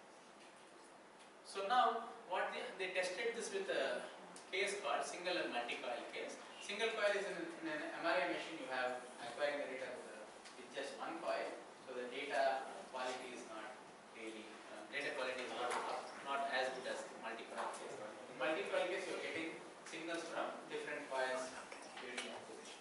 Right? So this is the single coil case and this is the multi-coil case.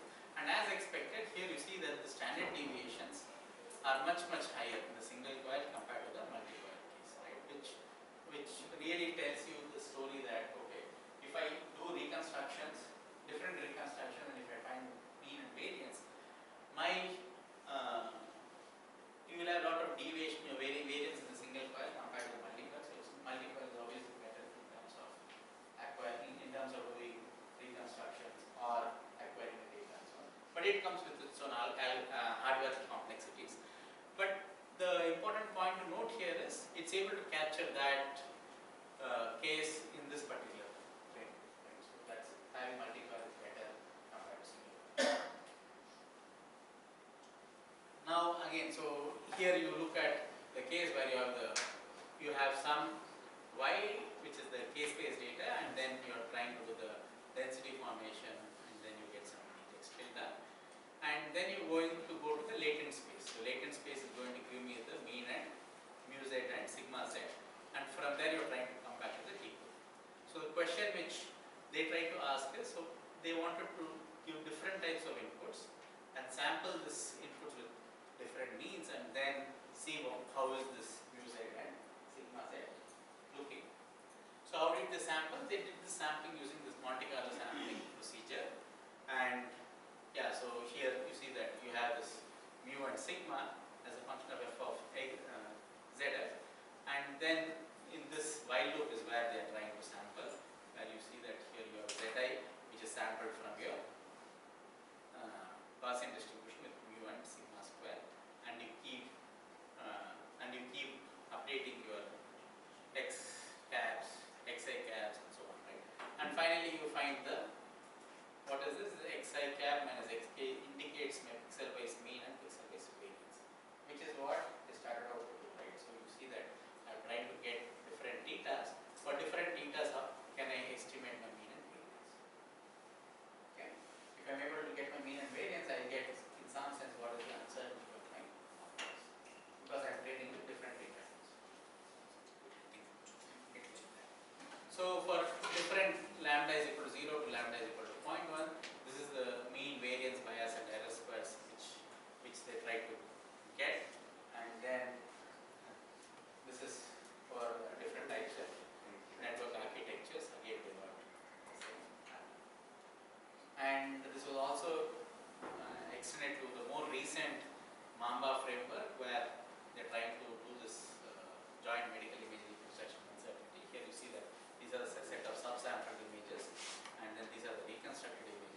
to our internet, so we have to fine tune a lot when you're looking at clinical data, which is highly heterogeneous and so on. And fine tuning the network is the key, because that is the way you try to get the best accuracy possible. And there are different types of loss functions available. It's it's a series of loss. You have dice loss, focal loss, dice focal, cross entropy, so on, right? So for each of these problems, you can look at whichever loss you have. Okay. So thank you. I will now review this paper. Are there any questions in the lecture? Before taking that part, if you have any questions, then we will very short tea break for 2-3 minutes. Then we can again continue. So if you have any question, please.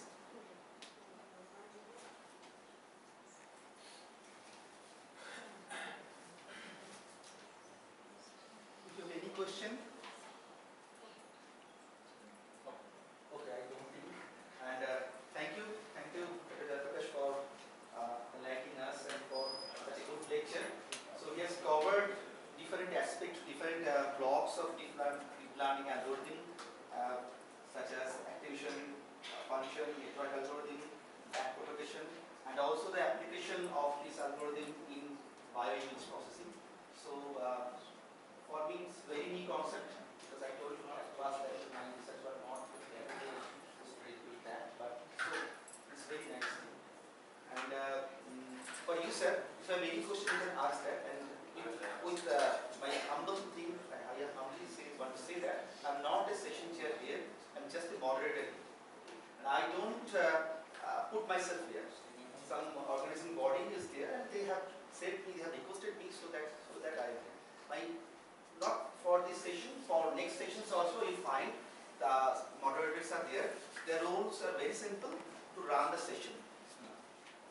So you have to bear this type of moderator with you, and I sometimes Professor Ungam was doing IT Kharagpur. He told me that the FTP program is very critical. Why? It's very tricky, because all we are faculty, we all are colleagues. So we are somehow we are giving something to you, and you should give us something to you. So this should be the concept. So this is not a conference, not a seminar.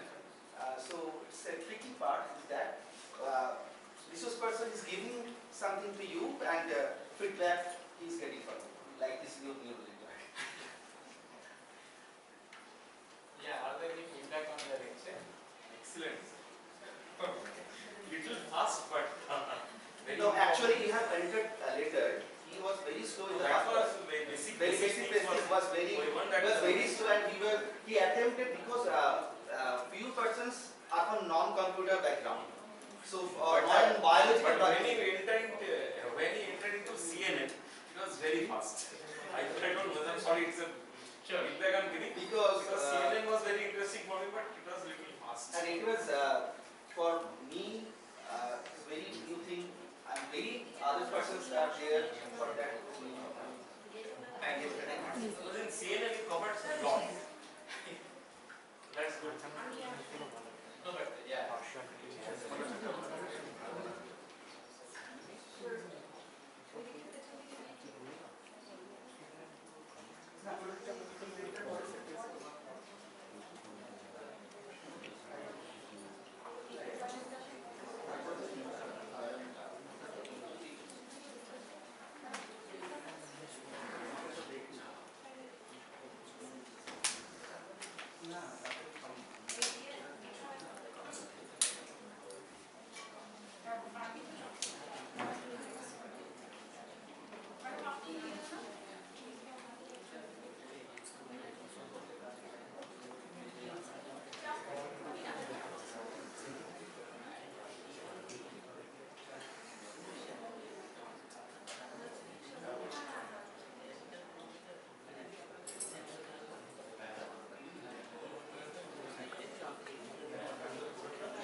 Yeah, I don't know if you have recently read the newspaper.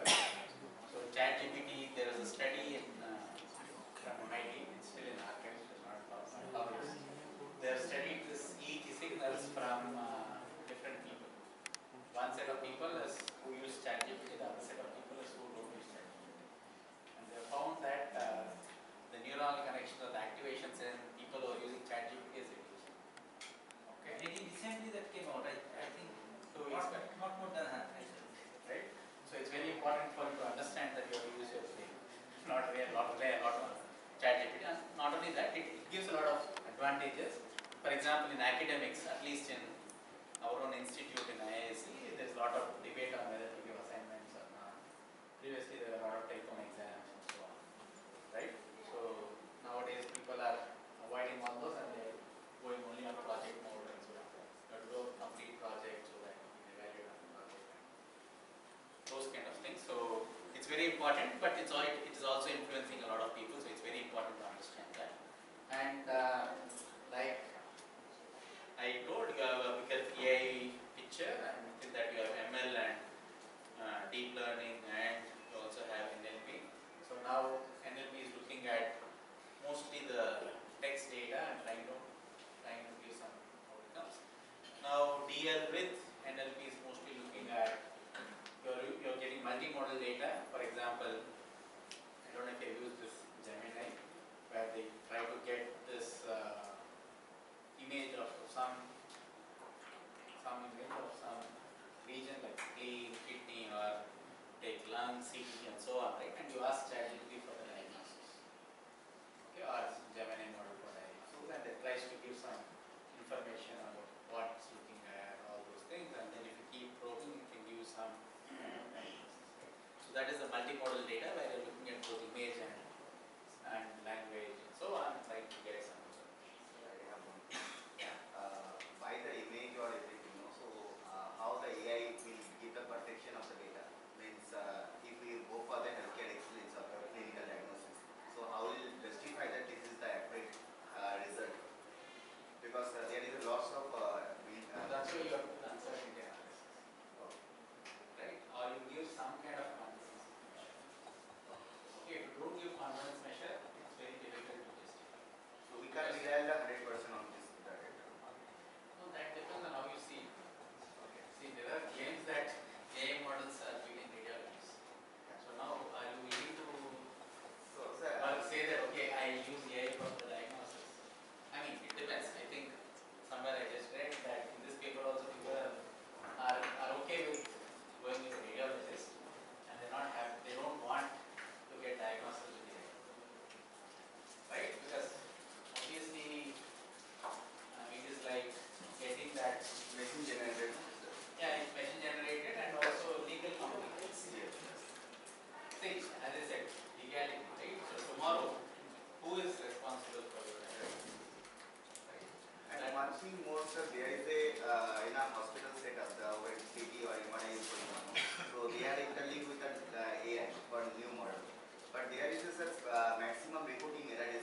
diagnostics, they're talking about mostly CT, MR, and those kind of modalities.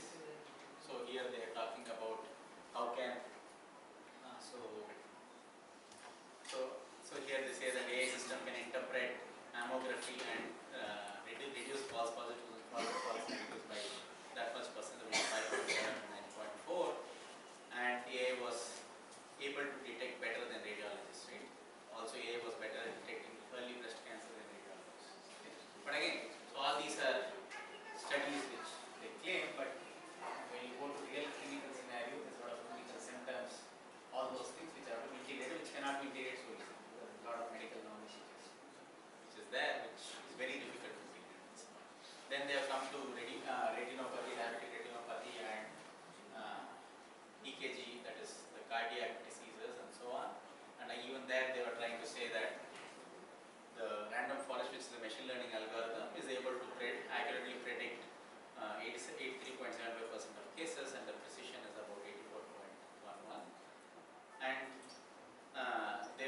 that improved the detection efficiency of diseases like COVID and so on. So like I also showed in the presentation that there are these algorithms which can detect COVID and also detect ground glass opacities and so on. That is mostly used for triaging at that point of time, right? Where you are really looking at who is critically ill versus who needs attention and so on.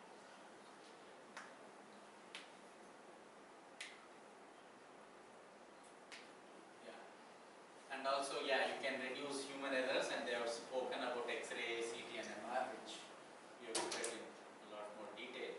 And then they come to clinical laboratory tests, which is mostly microbiology and so on. This is in this topic they are mostly looking at identifying antibiotic infection, fungal infections, antibiotics, and those kind of problems. So you see that a published systematic review showed that numerous machine learning algorithms were evaluated for microorganism identification and antibiotic susceptibility testing. Okay. This kind of testing is what they were talking in this particular part. And then comes microscopy method, which is digital inline holography for malaria identification. That is also very standard procedure. And then they went on to talk about blood cultures, which is microscopy again, and identifying the different types of blood cultures and susceptibility testing and so on. And this part is what is important. That is the emergency department. How do we look at it, right? So in emergency department, it's not much about the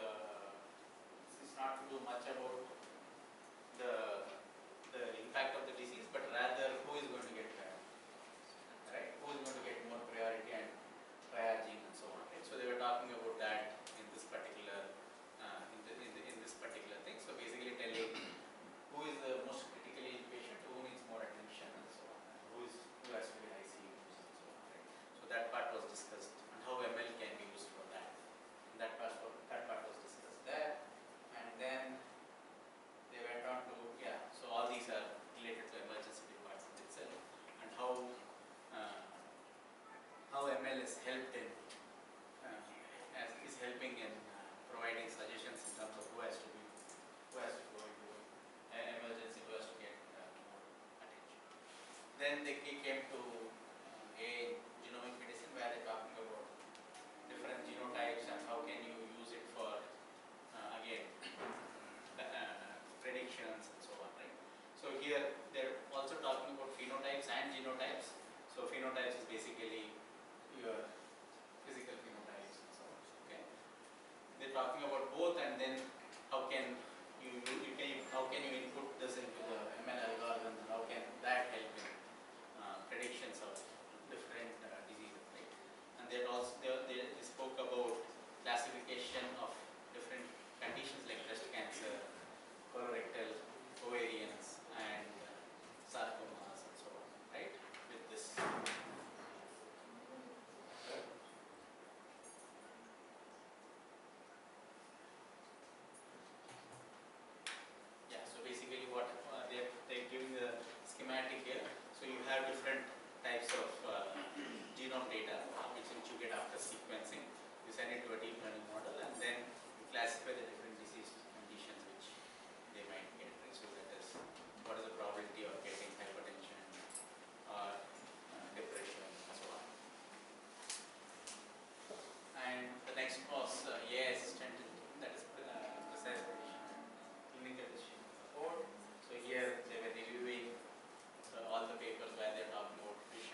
those kind of problems, and can machine learning predict how will be the reaction of the drug with a particular person and so on. Those kind of questions are being asked. Sorry to interrupt.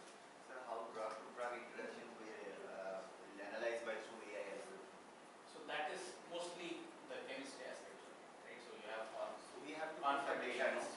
We have to put the data, then only then.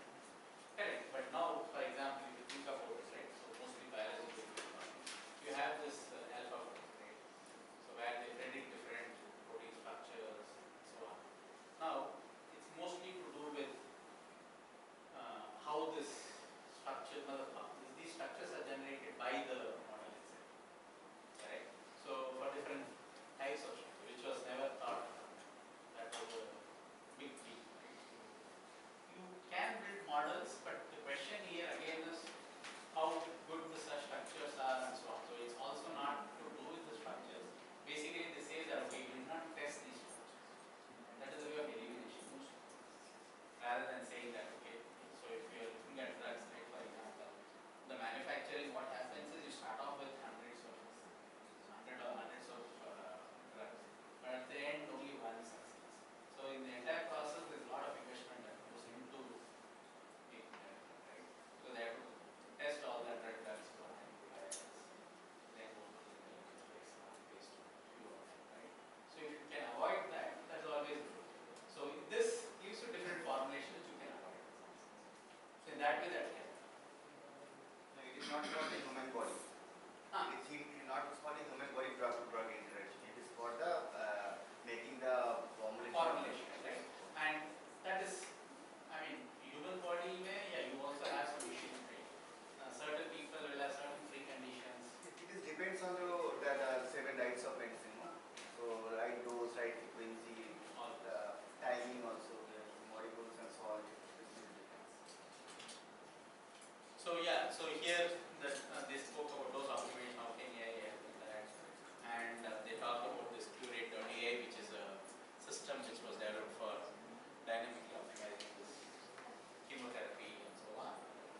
And yeah, that's what. So that was mostly discussed in this part, and then they went on to talk about AI assisted in population health management. So here the discussion was on getting rid of this. So the question is how can you extract, how can you use this patient data to get some good outcomes, right? So you have different types of patient data, both historical and current, and then you try to use, bring this technology infrastructure, which is basically models which can handle this data, and human supervision, which is basically the human in the loop, which I was talking about presentation as well, so that they see whether which data is good, bad, and so on in the process, and then try to give one of these outcomes, that is, can it improve patient outcome, can it reduce healthcare costs, and what is the chances of readmissions and so on. Right? So these are the kind of things which is they want, which they are talking about in the case of population health management, where if I have this data, can I really build a model that can predict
that this will work with all the data or not, right? So that, those kind of problems will exist if you're going to scale it and so on.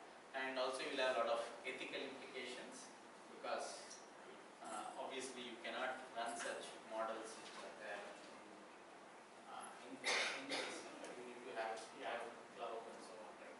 So how ethical is the entire process in terms of safety, security, and so on. So those are another aspects. And also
means why you need explainable AI in Yeah, why do you need?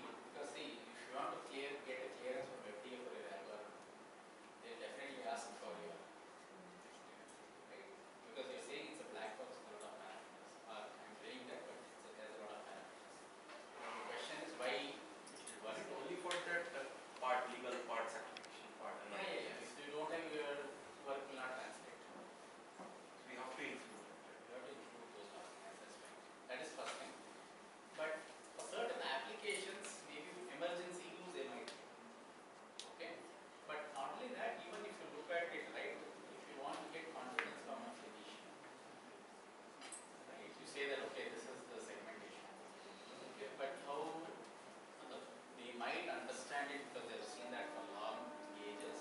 But if you want to say that, okay, why this is working, Is some third party requires to confirm that it is correct or wrong? confirmation, yeah, the conformity assessment you will always do with third party. Correct. But when you're submitting for all these documents, you have to give all this information. But it takes any clearance, you have to give all this. So it's only for medical or for any kind of Medical, it is seen more medical, rigorously. legal? More rigorously. But for example, imagine this, right? You have the self-driving cars. If there is an accident, that's a very big news, right? But we have so many accidents regularly. But if there is a self-driving car which met with an accident, that will be very good. So that validation of AI. That will be very good. Any other questions?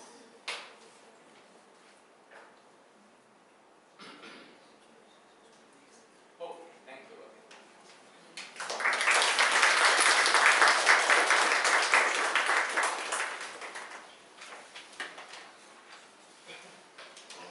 Good afternoon, everyone.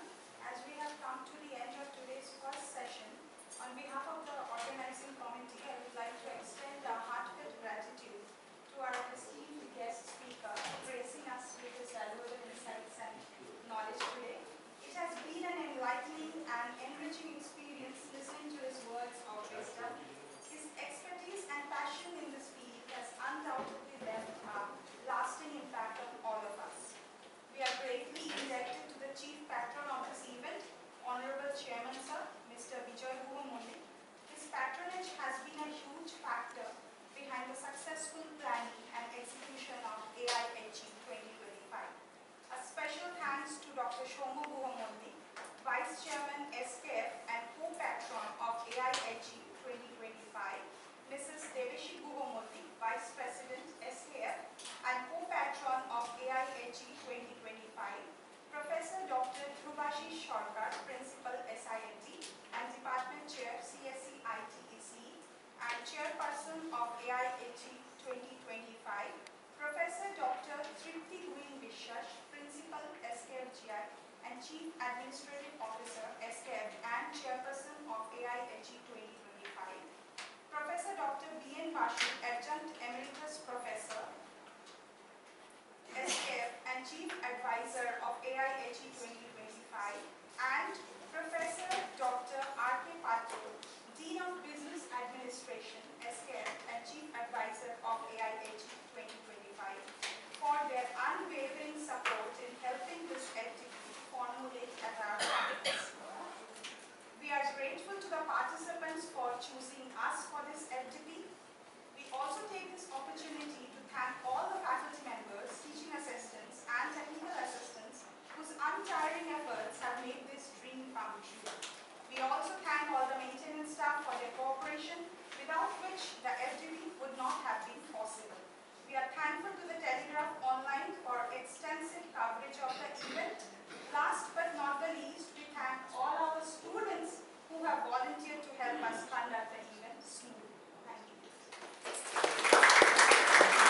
জিজ্ঞেস করে বলো